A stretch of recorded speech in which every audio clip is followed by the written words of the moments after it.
Hello friends, आज हम unit 4 chemistry of fuels and lubricants के अंतर्गत डेफिनेशन ऑफ फ्यूल्स के बारे में डिस्कस करेंगे। और ये जो हमारे कंटेंट्स रहेंगे, सबसे पहले हम डेफिनेशन करेंगे, उसके बाद combustible substance and non combustible substance, धाह्य और अधाह्य पदार्थ कौन कौन से होते हैं, और लास्ट में properties of a good fuel, अच्छे ईंधन की क्या प्रॉपर्टीज होती हैं, क्या गुणधर्म रहते हैं, उसके बारे में हम डिस्कस करेंगे। तो सबसे पहले फ्यूल क्या होता है। फ्यूल इज आर्टिफिशियल और naturally occurring substance which on burning in presence of air releases a large amount of energy और हीट एंड ऑल्सो लाइट। तो हम कह सकते हैं कि फ्यूल जो है कि कुछ प्राकृतिक या कृत्रिम रूप से बनाए गए पदार्थ होते हैं जिन्हें हम ऑक्सीजन या एयर के प्रेजेंस में जब जलाते हैं, बर्न अप करते हैं, तो उससे बहुत बड़े अमाउंट में, बहुत इनॉर्मस अमाउंट में एनर्जी या हीट रिलीज होती है और साथ में हमें प्रकाश भी या लाइट भी हमें प्राप्त होता है। और जैसे एग्जांपल्स की बात करें हम फ्यूल की, जैसे वेल नोन है वुड है हमारा, लकड़ी, जैसे आप सबको पता है लकड़ी, कोयला, kerosene, petrol, diesel, LPG gas, हमारे जो लिक्विड पेट्रोलियम गैस हम काम में लेते हैं, बायोगैस, बहुत सारे एग्जाम्पल हैं फ्यूल्स का जिनसे हमें बहुत अमाउंट में जलाने पर एनर्जी प्राप्त होती है, ऊष्मा प्राप्त होती है।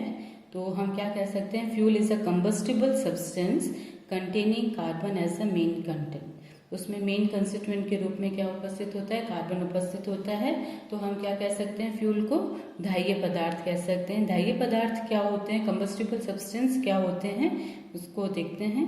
कंबस्टिबल सब्सटेंसेस क्या होते हैं, basically the substance that Burns in the presence of oxygen, जो ऑक्सीजन की उपस्थिति में जलते हैं और प्रोड्यूस, साथ में क्या क्या देते हैं, and produce large amount of heat and energy और लाइट, हम जिसको भी साथ में कहते हैं, are known as combustible substance. तो ऐसे पदार्थ जो ऑक्सीजन की उपस्थिति में जलकर बहुत अधिक अमाउंट में हीट या एनर्जी प्रोड्यूस करते हैं, साथ में हमें लाइट भी देते हैं, उन्हें हम क्या कहते हैं, कंबस्टिबल सब्सटेंस कहते हैं।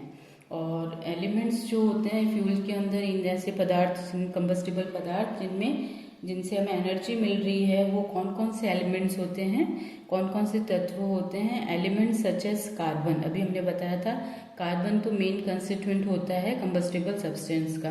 तो फ्यूल या हम कह सकते हैं कंबस्टिबल जो कि धाह्य पदार्थ हैं, उनमें कार्बन जो है मेन एनर्जी का सोर्स रहता है। Then elements such as carbon, hydrogen and sulphur present in the fuel, और ये सब उसको क्या बना देते हैं, मेक इट कंबस्टिबल। तो इस तरह से हम कह सकते हैं कि जो अपना फ्यूल है उससे एनर्जी रिलीजिंग एलिमेंट्स कौन कौन से हो गए, मेन कंस्टिट्यूएंट इज कार्बन, बाद में hydrogen and sulphur are also present which gives us heat और एनर्जी। जब कंबस्टिबल सब्सटेंस हम पढ़ते हैं तो नॉन कंबस्टिबल भी हमें पता होना चाहिए कि क्या होते हैं।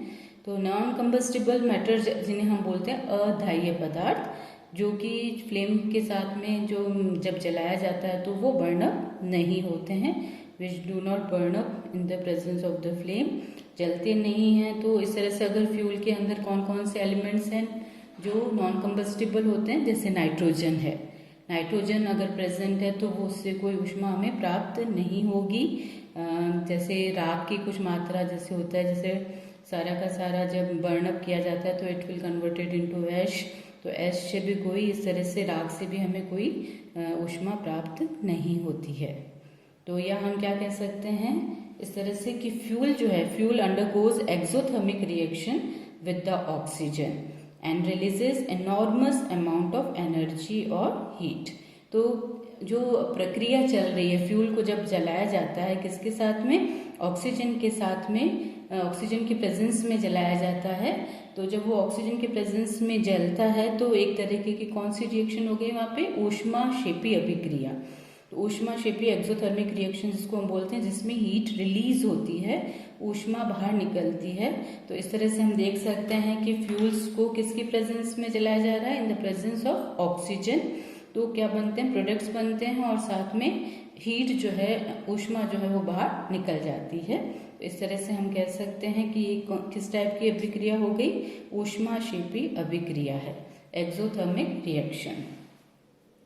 So we can say that it is simply the reaction of combustible substance with oxygen, या हम कह सकते हैं कि एक सिंपल सी रिएक्शन है जो कंबस्टिबल मैटर के किसके साथ होती है, ऑक्सीजन के साथ होती है, ऑक्सीजन के प्रेजेंस में बर्न अप होती है, and it converts the chemical energy into heat and light. जो केमिकल एनर्जी है वो किस में चेंज हो गई, हीट एंड लाइट में. और जो हीट हमारी इनॉर्मस हीट जो उपस्थित हो रही है, निकल रही है बाहर से, रिलीज हो रही है, उसको हम क्या करते हैं, which can be used economically for domestic and industrial purposes. तो अब जो एनर्जी, इतनी एनर्जी निकल रही है, उसका हम क्या उपयोग कर सकते हैं, कहाँ यूज में ले सकते हैं, घरेलू कार्यों में ले सकते हैं, और उसका औद्योगिक रूप से औद्योगिक कार्यों के लिए हम इसको यूज में, उपयोग में ले सकते हैं. तो अब हम पढ़ेंगे लास्ट में properties of a good fuel. अच्छा ईंधन किस तरीके का होना चाहिए जिसे हम काम में लें, और वो हम जो हमारा पर्पस है, हीट रिलीज करवाना, एनर्जी रिलीज कराना, वो इजीली हो जाए और उसको हम अच्छी तरीके से वर्क में, काम में लिया जा सके. तो अच्छे ईंधन की क्या क्या गुणधर्म, क्या क्या प्रॉपर्टीज होनी चाहिए. अ good fuel should gives more heat on burning. सबसे मेजर जो हमारा पर्पस रहता है, मोटो रहता है कि वो हमें हीट चाहिए, एनर्जी चाहिए, तो वो हमें बहुत अच्छी अमाउंट में मिलनी चाहिए. Should gives us more heat on burning. जलने के बाद वो बहुत अच्छी मात्रा में ऊष्मा या ऊर्जा प्रदान करे. अ good fuel should have low moisture contents and volatile matters. तो अच्छे ईंधन के अंदर नमी की मात्रा भी कम होनी चाहिए और वाष्पशील पदार्थ भी कम होने चाहिए. नहीं तो जो हमारी ऊष्मा उत्पन्न हो रही है उसकी मात्रा क्या हो जाएगी, उसमें कमी आ जाएगी. तो इस तरह से उसके अंदर मॉइस्चर कंटेंट्स भी कम होने चाहिए, वाष्पशील पदार्थ भी कम होने चाहिए. It gives us less smoke on burning. तो जलने पर ये एक तो धुआं भी कम मात्रा में दे और साथ में कुछ हार्मफुल गैसेस जो निकलती हैं वो भी कम मात्रा में निकलें, ताकि एनवायरनमेंट को डैमेज नहीं करे, एनवायरनमेंट को इफेक्ट नहीं करे. तो हार्मफुल गैसेस भी कम निकलनी चाहिए और साथ में धुएं की मात्रा भी कम निकलनी चाहिए या नहीं निकलनी चाहिए on burning. For a continuous supply of heat. एक लगातार तरीके से हमें हीट मिलती रहे, ऊष्मा मिलती रहे, तो इस तरह से क्या होना चाहिए, fuel must burn with a moderate velocity. एक लगातार वेग से जैसे वो है जलता रहे, एक समान तरीके से वो जलता रहे. ऐसे नहीं हो कभी तो बहुत सडन टेम्परेचर बढ़ जाए, कभी एकदम से हीट कम हो जाए, ऐसा नहीं होना चाहिए. कैसा होना चाहिए, fuel must burn with a moderate velocity. A good fuel should have low contents of non combustible substances. अधाह्य पदार्थ की मात्रा उसमें कैसी रहनी चाहिए, नहीं होनी चाहिए या कम होनी चाहिए. क्योंकि क्या होता है, जलने के बाद जैसे राख बचती है, तो राख की बहुत बड़ी मात्रा अगर हमें मिल रही है या नाइट्रोजनस पदार्थ उसमें उपस्थित हैं, तो इस तरह से क्या होता है कि उसमें जो हीट एक्चुअल में प्रोड्यूस होनी चाहिए, जितनी मात्रा में मिलनी चाहिए वो उतनी नहीं मिल पाती है. और अगर बहुत अधिक मात्रा में राख बचती है तो उसकी वो भी एक प्रॉब्लम क्रिएट हो जाता है, उसका किस तरह से डिस्पोजल किया जाए. Fuel should be economically cheaper. सस्ते होने चाहिए सब. It should be easily available in bulk. और आसानी से मिलने वाले भी होने चाहिए. बल्कि अमाउंट में अगर हमें चाहिए कोई भी फ्यूल, तो वो बल्क अमाउंट में बहुत अच्छे से हमें जल्दी से इजीली अवेलेबल होने वाले होने चाहिए. तो fuel should be easily stored at low cost.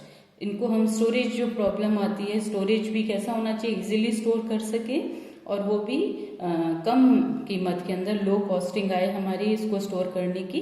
तो should be easily stored at low, कम मात्रा में, लो कॉस्ट के अंदर हम उसको इजीली स्टोर कर सकें.